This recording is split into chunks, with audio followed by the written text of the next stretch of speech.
Have you ever looked back on your reading life and said, you know, I have a strong reading background? Well, here's mine.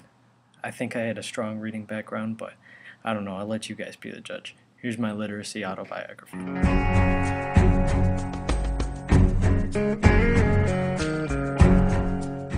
One of the first books I had was Goodnight Moon.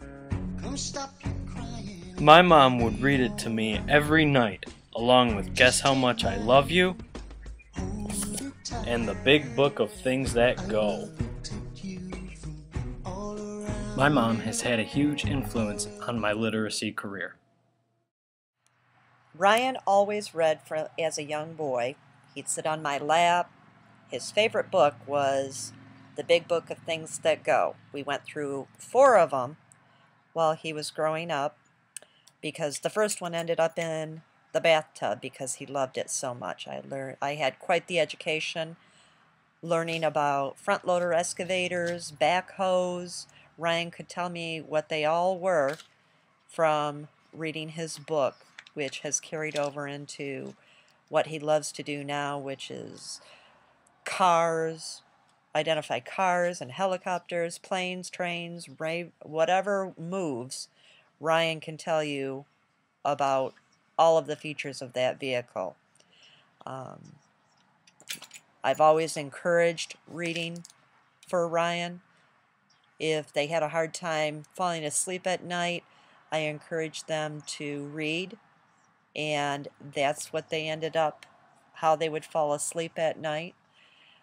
And I would encourage Ryan to read certain books, and what I have found is that the most important part is that both he and his sister now recommend books to me that used to be my job, is recommending books to them.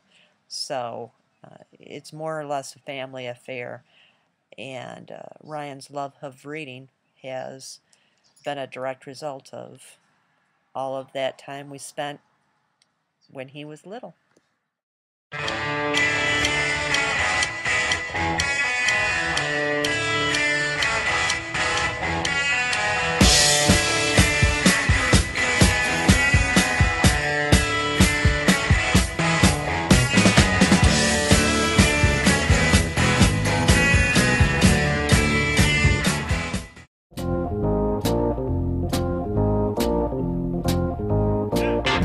If you went to a very large high school, there were a whole bunch of different groups, and all the kids belonged to different groups. I took the 2 extreme groups to write about, the socials and the greasers.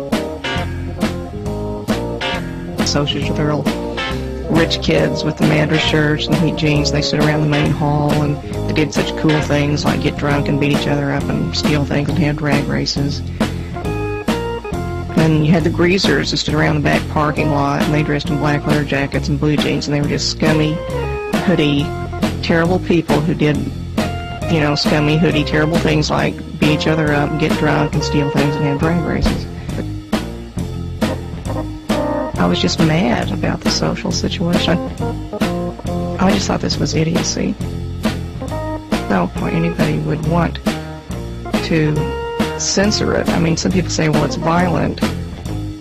There were a lot of people shot by the outsiders, especially in Tulsa, Oklahoma. They were like, well, that couldn't happen here. We've got trees. Well, it's violent.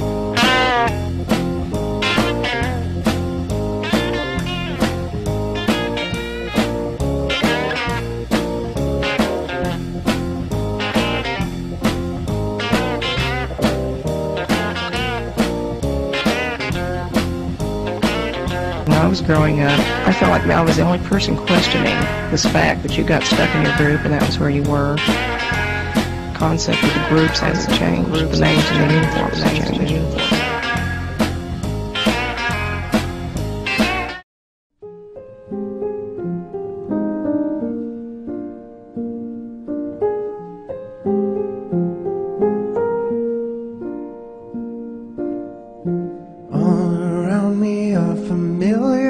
Faces, worn out places, worn out faces, bright and early for their daily races, going nowhere, going nowhere. are filling up their glasses. No expression, no expression. Hide my head, I wanna drown my sorrow. No tomorrow.